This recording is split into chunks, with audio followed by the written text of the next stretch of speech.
And we are back with the third segment of the GSMC Basketball Podcast, presented by the GSMC Sports Network. And in this third segment, we are going to be looking at some hot takes that I saw coming from the internet. And again, these are just, fan hot takes. I feel like they're interesting to talk about because I love talking about hot takes, and I like talking about how egregious I think some of them are, or how not necessarily egregious they tend to be. Again, these hot takes are random. These hot takes can do with something going on in the season. These hot takes can do with something overall in talking about basketball, like the first one. So, first hot take we have is from a user named NyX. Again, I have no idea how to pronounce that. A lot of these users are going to be difficult to pronounce because, again, it's like, how do you pronounce their name? How do you say their name? Nobody knows except for them. So he says Michael Jordan would be a low-level star in today's NBA, which I think is a little bit, it has some truth to it, but again, I feel like he's rather dramatic by saying low-level. With the way that the game is played, I genuinely have no doubt that Michael Jordan would adjust to how it's played. That's just what all the greats do. They work. They got especially with Jordan and his mentality, they work hard, they play hard. Given how he played back then, if you were to put that exact same play style back then into today's NBA, then maybe, he would be considered a low-level star. But really, when I think of Michael Jordan, the first player that immediately comes to mind is Kobe Bryant, and Kobe was able to adjust to both the past way that the NBA was played in the early 2000s, and then later on in the later 2000s where he adjusted and got a three-point shot.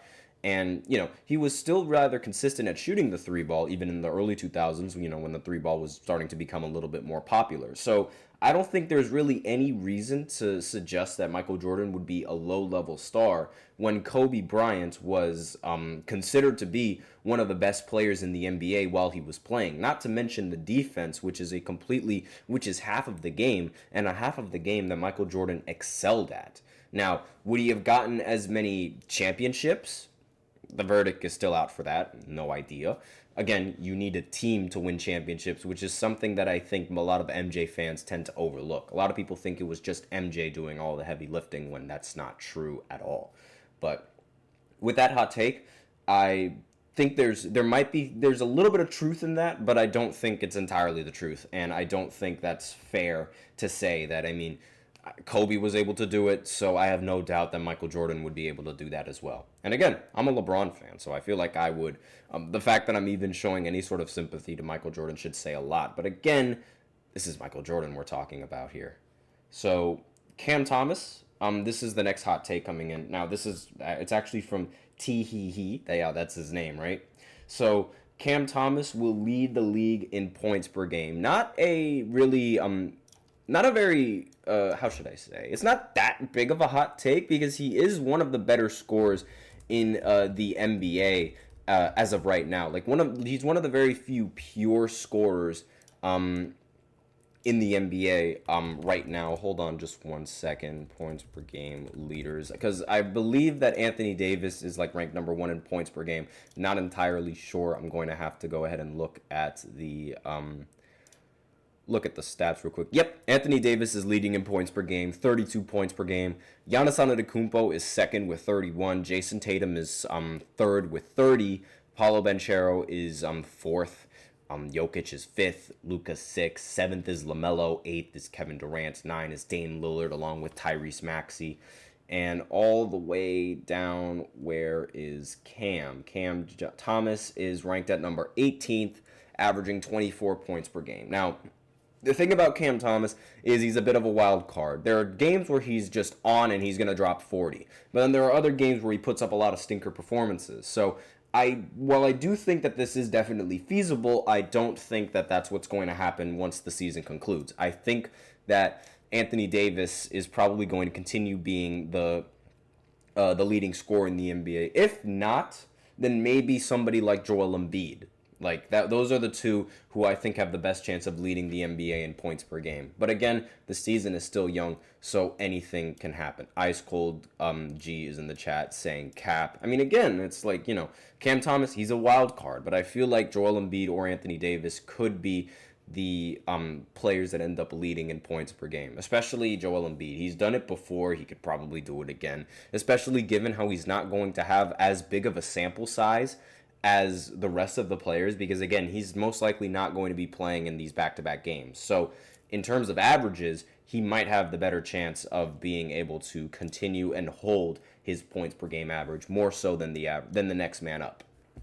Next hot take is coming in from Ande Hee. A lot of hee-hees so far. I don't know if they got a Michael Jackson thing or something like that. But he says that the Cavs will be the number 1 seed in the Eastern Conference. This right now is probably like the least hottest take that we've read so far. The Cavs, they've started the season 9-0. This is the first time that the Cavs as a franchise have started the season 9-0 in their entire history of the franchise. Like, yes, even without LeBron, they've done it. They've somehow been able. This is the first time, and last season as well, and the season before that, this is around the first few years where the Cavs have actually looked like a competent franchise and a competent organization without LeBron James there to guide them. And this is also one of the very few things that the Cavs have been able to do that is noteworthy without LeBron James. I mean, a 9-0 start to the season is incredible, and they now remain the only team that has not lost a game yet in this season.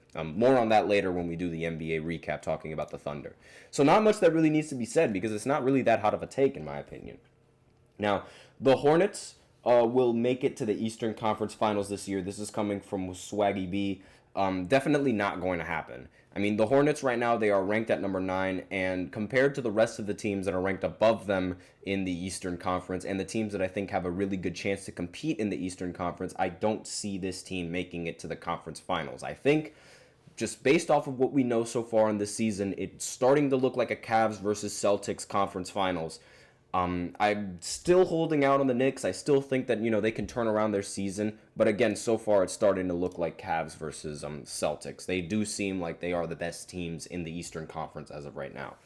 Next one, John Wall's prime was better than Derrick Rose's. This one I just honestly don't really agree with. Derrick Rose ended up winning an MVP. John Wall did not win an MVP at all in his prime, regardless of the fact that John Wall's stats were really, really good. I mean, he was one of the few guards that was able to average a double-double. I believe he averaged around like 25 points per game and 11 assists. It was a while ago since he played, so forgive me if I got the numbers a little bit wrong.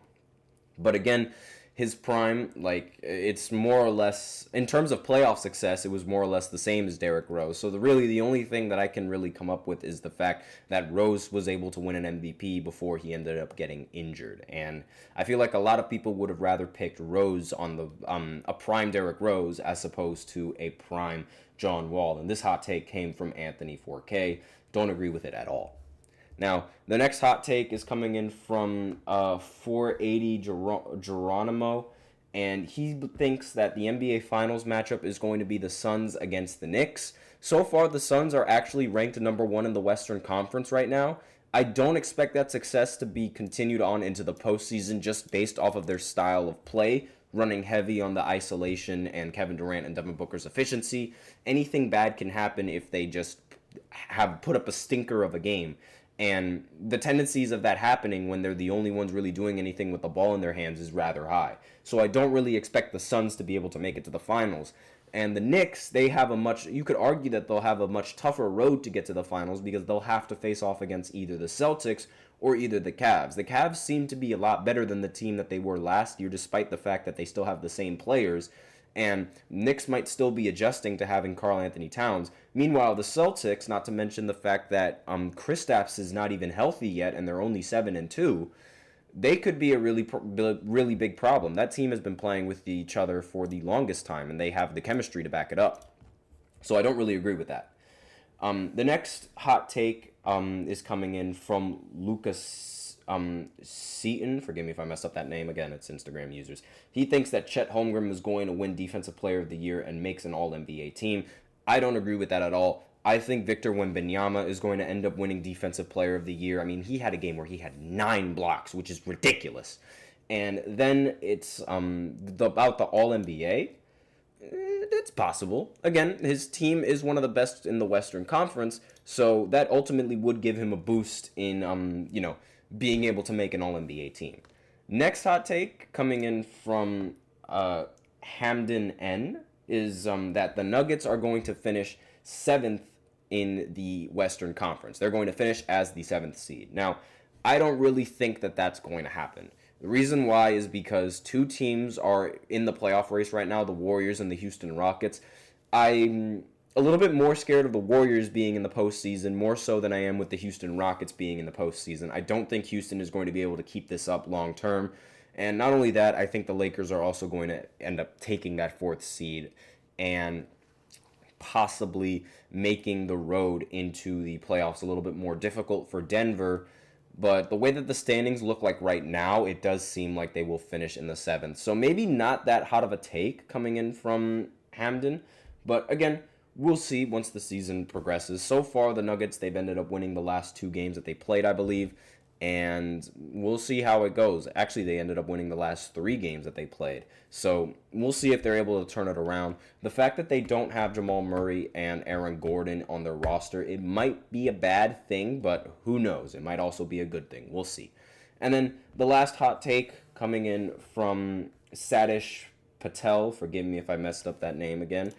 The Heat are going to beat the Celtics in the playoffs. Now, this is sort of like a weird little trend that the Miami Heat and the Celtics go through. It's like one year the Miami Heat beat the Celtics, then the next year the Celtics beat them. Then one year the Miami Heat beat the Celtics, then the next year the Celtics beat them. So right now, at this point in time, we are on the year that supposedly Miami is going to beat the Celtics. So if we're going to be superstitious and we're going to follow along with that trend, that might end up being the case. Not to mention the fact that Giannis Antetokounmpo could get traded over to the Miami Heat, which could spell some bigger problems for the Boston Celtics, depending on what the Miami Heat end up giving up in order to get Giannis Antetokounmpo.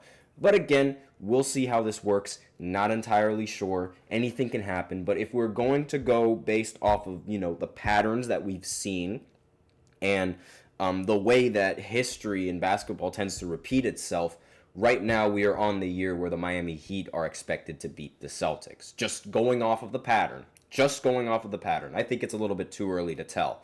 And we'll have to see how the rest of the offseason, well, not the offseason, but the rest of the NBA season goes down. So those are all the hot takes. Now we're going to go ahead and go into our NBA recap. I'm going to have to speed through a little bit. Actually, no, I won't speed through this. I'll speed through the predictions because, the predictions are going to be, it's just 3 games that I got to predict. So in the 4th segment, we'll take our time and we'll dissect the games that happened the other day.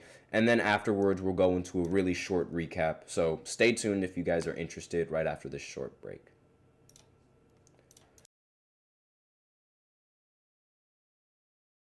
For the best and latest podcasts available anywhere, go to the podcast app on your cell phone and type in GSMC to access free content-rich podcasts on health and wellness, book reviews, sports, entertainment, relationships, social media, movies, technology, finance, and even weird news. Subscribe and download the GSMC Podcast Network's family of shows, available everywhere podcasts are found.